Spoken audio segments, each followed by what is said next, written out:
I now request our distinguished chief guest, Professor Sandeep Kumar Shukla, to please deliver the convocation address.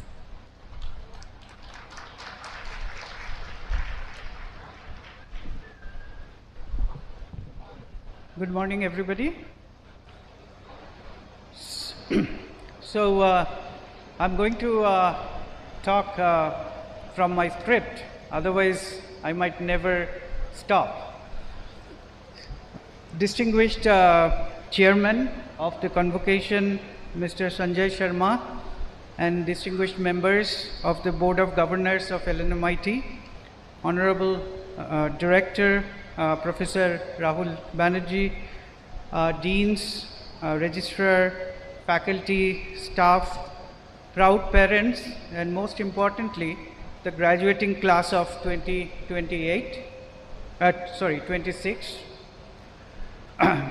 Today is a massive milestone in your lives.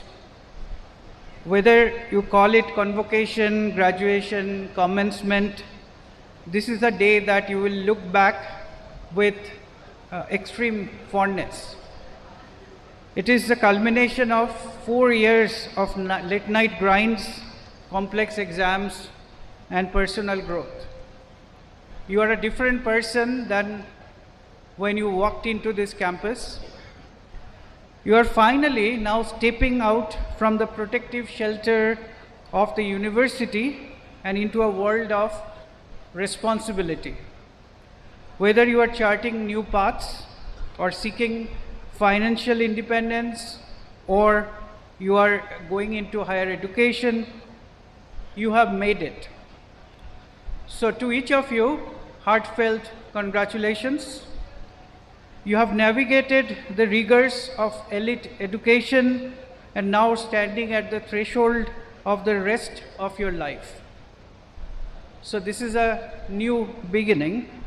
Whether you are heading into corporate trenches, diving into research, launching a startup, or taking a beat to find yourself, your true north, I wish you nothing but the absolute best. Welcome to the world beyond campus gates. Now, something I want to say. So as someone who has navigated the real world for several decades now, as you can see I am old, I have to be honest with you. While today is for celebration, we must be clear-eyed about the landscape you are inheriting. We are standing at a precipice. Those of you who are reading the news, you know that the world has changed in the last couple of years, and it is changing continuously. And so I want to say a few things about that.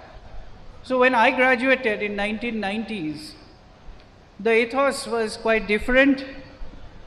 Thomas Friedman in the 90s wrote a book called The World is Flat.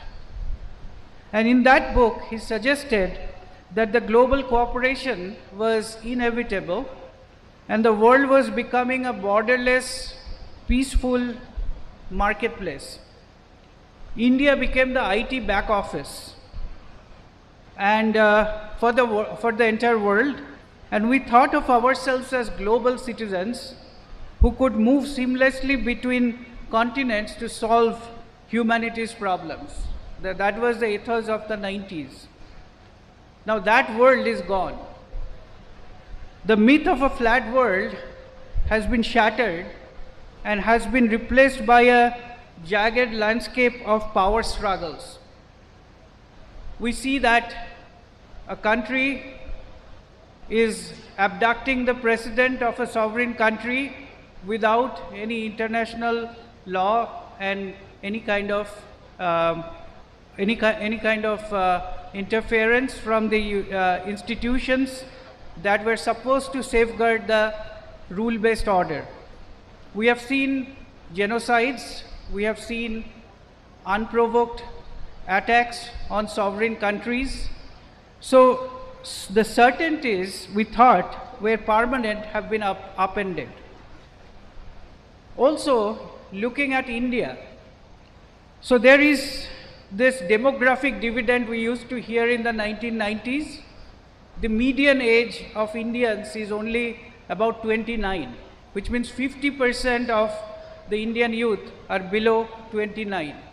So they are at working age, but there are not enough jobs.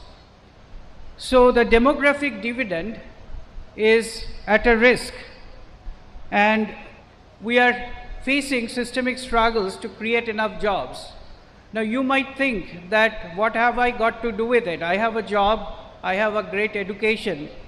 So I'm going to talk about that in a few minutes. There is another problem, that for so many youth, there is not equal opportunity for education. Quality education is a luxury item now. If you do not have money, you cannot afford quality education. So this is trapping a majority in a cycle of poverty, while only those with high quality education like yourself have the escape hatch. So what is the escape hatch? So when we graduated, if you ask somebody who graduated from good institutes like this one in 1990s, majority of them would go to the West. They will go to the US, they will go to Western countries for an easier life. Not everybody, but a good majority. But that path is closing.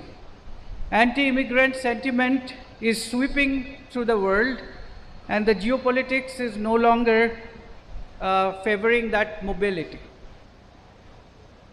So easier life abroad is no longer a guarantee, but honestly, that might be a good thing for our country.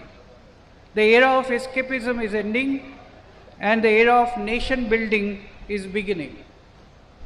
So you will be the ones, your generation and your next generation will build this nation, which we were not necessarily doing.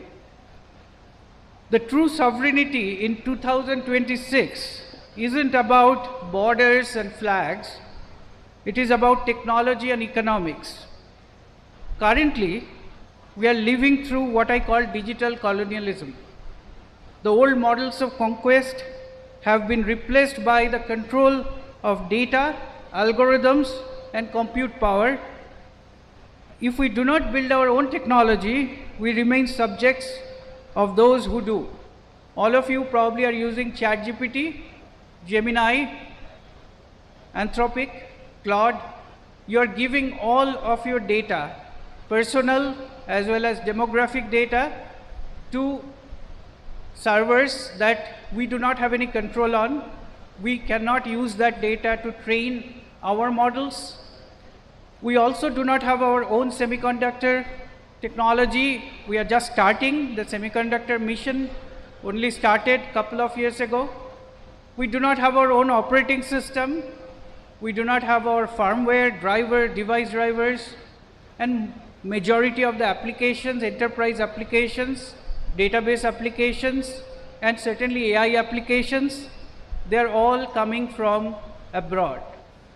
And we have seen this last year, that one company in Gujarat was denied Office 365 at the whims of a company like Microsoft, who said that you are buying oil from Russia, so we will not allow you to use Office 365. So this is what happens when you are dependent on a supply chain that is dependent on the whims of other countries. So I am calling on you, the graduates of LNMIIT, among others, to build sovereign, tech-driven economy for India. We cannot be content with being the world's back office anymore. We cannot be the GCC centers or global competency centers of foreign technology companies. We must build our technology, our sovereign technology. We must own our entire compute stack, hardware and silicon, operating system, AI, cybersecurity, quantum technology, all of it. So you have to do that for your own future. Now, you might think that why is this guy talking to us on a great day like this, on a celebratory day like this, about joblessness, about demographic dividend, about tech sovereignty, all these issues. The reason is that, as I said, that the migration paths are becoming closed. So we are basically going to be part of our own country, we'll be building our own country, and if we want to live in this country, if we want to make this country livable for ourselves, our children and their children, we have to make this country better. So, you understand that, if you want you to look at the society through the lens of game theory. So if the society is unequal, if a society has 90% people uneducated or 90% people not properly educated, not having good jobs, good economic conditions, that creates a bad run for everybody. When the wealth is concentrated in the top 1%, it leads to unrest, crime and instability. So working for the collective good is not charity, it's actually an equilibrium strategy. It's a strategy to make your country livable for yourself and your children. If you work only for yourself, you eventually lose in the chaos of a broken society. But if you build with the awareness that your security depends on the stability of those around you, you secure your own future. This is the only way to achieve a stable, happy existence for your generation and ones that follow. And finally, I want to say, and I want to apologize for being the bearer of bad news. Normally, we want to say that the future is bright and hunky-dory, but I could not be dishonest about my concerns. So these words have been heavy, what I said. They might go against your fend for yourself mindset that we often see today, but I ask you to debate this among yourselves across the society and also across generations. Do not let these serious challenges go by without you participating, debating and doing something about it. However, do not let these challenges dampen your spirits. You must learn to take life seriously, but also learn to enjoy it. In fact, there is a lot of enjoyment in doing good for the society, a lot of enjoyment in giving, and a lot of enjoyment in being productive for the entire society. So enjoyment and concern are not necessarily mutually exclusive. Now, one last thing, one important thing that I tell all of my students, that in life, one of the major quality of anybody is to have gratitude. So you should show gratitude to your parents, grandparents, teachers, and anybody who has contributed to become who you are today. You did not get here alone, and you are the product of their love and sacrifice. Now carry that gratitude with you as you think of those who haven't had your opportunities. So congratulations, class of 2026.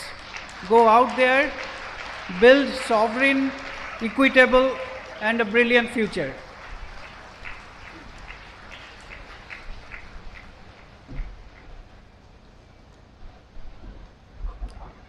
Thank you, sir. As they say, extraordinary times call for extraordinary measures. Thank you for apprising the students and steering them towards preparing for a future that brings challenges and making them gear up for taking charge of their lives, their society, and the country.